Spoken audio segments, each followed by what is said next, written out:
Herkese merhaba. Kriz dönemlerinde ayakta kalma rehberimize, bugünkü analizimize hoş geldiniz. Bugün kurucular olarak belki de düşünmekten en çok kaçındığınız ama er ya da geç yüzleşmek zorunda olduğunuz o malum konuyu konuşacağız. Yani piyasa düzeltmelerini ve o dar boğazlarda köprü turlarını nasıl atlatacağınızı. Biliyoruz ortam şu an inanılmaz stresli ve piyasanın zorlayıcı gücü omuzlarınıza biniyor. Lütfen derin bir nefes alın.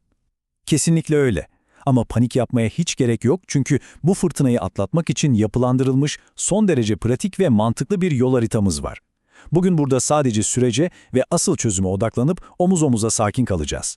Bakın, Mark Andreessen'in çok sevdiğim, tam da şu anki durumu özetleyen meşhur bir lafı vardır. Gerçekleşmediğinde bunu her zaman hissedersiniz. Büyümenin bir anda duvara çarptığı, satış döngülerinin bitmek bilmediği ve işlerin eskisi gibi kendiliğinden akmadığı o durgunluk anından bahsediyor. Yatırım momentumu yavaşladığında veya ürün pazar uyumu duraksadığında o hissi iliklerinize kadar yaşarsınız. Ama inanın bana bu his dünyanın sonu değil. Sadece stratejimizi ve operasyonel hızımızı acilen değiştirmemiz gerektiğinin çok net, çok güçlü bir sinyali. Bugünkü yol haritamıza hızlıca bir göz atalım. Önce yeni fonlama gerçekliğine bakacağız, ardından köprü turunu atlatma stratejilerini, o korkutucu dilüsyon matematiğini, sermaye verimliliğini ve en sonunda da her şeyin merkezindeki takım moralini nasıl koruyacağımızı konuşacağız. Birinci bölümle hızlıca başlayalım. Yeni fonlama gerçekliği. Açık konuşalım, piyasada yatırım süreleri artık çok daha uzun ve o yatırımcıların atlamanızı istediği çıta her zamankinden çok daha yüksek. Kabul edelim. Ne pahasına olursa olsun büyüme devri tamamen kapandı. Bitti. Bugün yatırımcılar sadece ne kadar hızlı büyüdüğünüze bakmıyor, o büyümeyi ne kadar sağlıklı, ne kadar verimli finanse ettiğinize bakıyorlar.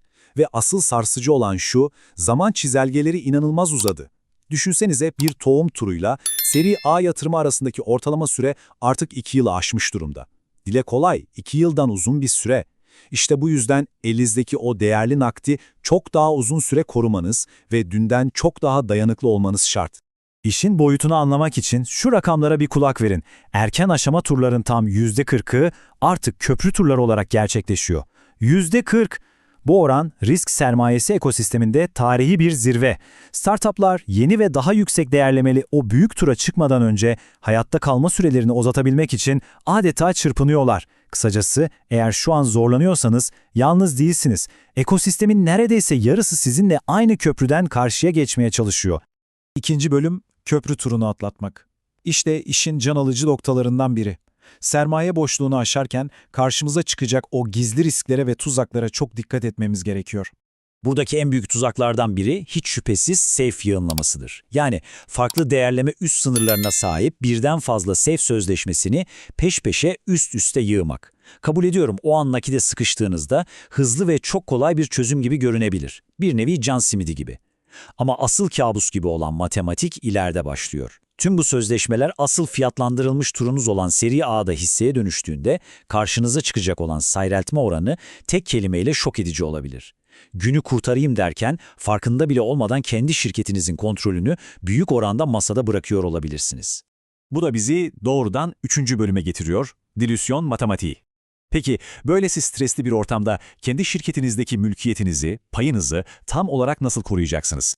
Kurucular olarak hissinizin seyreltilmesi fikrinden her zaman korktuğunuzu biliyorum. Bu çok doğal. Ancak yıllık tekrarlayan gelir, yani RR ölçeğine göre baktığımızda erken aşamalarda kurucuların tur başına ortalama %15 ila 25 arasında hisse vermesi tamamen standart bir durumdur. Oyunun kuralı bu. İşin güzel yanı, şirketiniz 100 milyon dolar RR'a doğru ilerlediğinde bu oran %5'lere kadar düşüyor. Yani pastadan verdiğiniz dilim zamanla küçülüyor ama pastanın kendisi o kadar devasa bir hale geliyor ki o küçük dilim artık bir servet değerinde oluyor. O yüzden erken aşamalardaki bu düşüşlerde lütfen panik yapmayın. Tabii ki iş pazarlık masasına gelince uyanık olmanız gereken hayati detaylar var. Özellikle de değerlemenizin bir önceki tura göre düştüğü o malum down round senaryosunda. Yatırımcıları koruyan 2 temel antidilüsyon maddesi vardır. İlki tam mandal, sektördeki adıyla full ratchet. Bakın, açıkça söylüyorum, bu madde kurucular için kelimenin tam anlamıyla yıkıcıdır. Uzak durun. Diğeri ise ağırlıklı ortalamadır. Pazar standardı olan nispeten en adil kural da budur. Bir aşağı turda kendinizi korumak için masada katı bir şekilde diretmeniz gereken yegane şart her zaman ağırlıklı ortalama olmalıdır. Müzakerelerdeki bir diğer görünmez tuzağımızsa opsiyon havuzu oyunu. Yatırımcılar genellikle imzaya atmadan önce şirket hisselerinin %10 ila 15'i oranında yeni bir çalışan opsiyon havuzu yaratılmasını şart koşarlar. Buradaki asıl numara ne biliyor musunuz? Bu havuzun yarattığı seyreltme tamamen sizin, yani kurucuların cebinden çıkar. Peki sizin stratejik hamleniz ne olmalı? Çok basit. Önünüzdeki 18 ila 24 aylık işe alım planınızı kılı kırk yararak son derece dikkatli bir şekilde modelleyin. Masaya sadece bu gerçekçi plana uyan, en küçük ama inandırıcı havuz oranıyla oturun ve bunun için pazarlık yapın. 4. bölüm sermaye verimliliği. Artık odak noktamızı roket gibi büyümekten çıkarıp operasyonel sağlığımıza ve nakit ömrümüzü yani runway'imizi uzatmaya kaydırıyoruz. İlk hedefiniz kendinize 24 aya kadar yetecek sağlam bir fon güvenliği sağlamak olmalı. Bunu yaparken müşteri edinme maliyetinizi, yani CAC'yi ve mevcut müşteriden elde ettiğiniz geliri koruma oranınız olan NRR'ı adeta takıntı haline getirip izlemelisiniz. Ve eğer maliyet yapınızı sıfırlamanız, yani işten çıkarmalar veya kesintilerle küçülmeye gitmeniz gerekiyorsa lütfen bunu tek seferde ve köklü bir şekilde yapın. 1000 kesik ile yavaş ölümden kesinlikle kaçının. Her ay masrafları biraz daha kıstığınız, ufak ufak küçülmeler yaptığınız o senaryo takımın moralini her seferinde paramparça eder. Şunu hiç unutmayın, kriz zamanlarında yüksek verimliliğe sahip işletmeler yatırımcılar tarafından her zaman el üstünde tutulur. Geldik 5. ve bana sorarsanız stratejinin tam kalbindeki bölüme, takım moralini korumak. Diğer bir deyişle insan unsuru. Zor zamanlarda bir şirketin ödediği en ağır bedel genellikle çalışanlar ve şirket kültürü üzerindeki o yıkıcı etkidir. Değerlemelerin geri çekilmesi, mecburi küçülmeler veya prim sistemlerindeki değişiklikler büyük bir empatiyle, ince bir işçilikle yönetilmezse o güne kadar ilmek ilmek işlediğiniz insan sermayesini bir anda tüketebilirsiniz. Lütfen şunu aklınızdan çıkarmayın. İnsanlar birer kod veya algoritma değildir. Belirsizliği anında sezerler, endişelenirler ve sadece ama sadece güven ararlar. İşte tam da bu yüzden kriz anlarında şeffaf bir iletişim rehberi sizin can kurtaranınızdır. Kural aslında çok basit. 1. aşamada niyet mektubu henüz imzalanmadan önce süreci kesinlikle gizli tutun. Sadece çok güvendiğiniz 1-2 danışmanınızla paylaşın. 2. aşamada niyet mektubu imzalandıktan sonra sadece kilit yöneticilerinizi bilgilendirin ama onlara da kapanış olana kadar hiçbir şeyin kesin olmadığını mutlaka vurgulayın ve nihayet anlaşma sağlandığında tüm ekibe şeffaf zaman çizelgeleri vererek durumu bizzat siz açıklayın. İnanın bana, belirsizlik ekiplere her zaman en kötü haberden bile daha çok zarar verir. Şirket kültürünü etkileyen bir diğer önemli konu da çalışma düzeni. Yüz yüze çalışan ofis ekipleri genellikle daha yüksek büyüme oranları sergiliyor olabilir, evet. Ancak uzaktan çalışan ekiplerde verimlilik metriklerinde çoğu zaman onlarla başa baş gidiyor. Neden mi? Çünkü devasa gayrimenkul ve ofis altyapı maliyetleri yok. Kasadaki her kuruşun hayati önem taşıdığı bu kriz dönemlerinde uzaktan çalışmanın getirdiği bu maliyet esnekliği şirketiniz için devasa bir hayatta kalma avantajına dönüşebilir.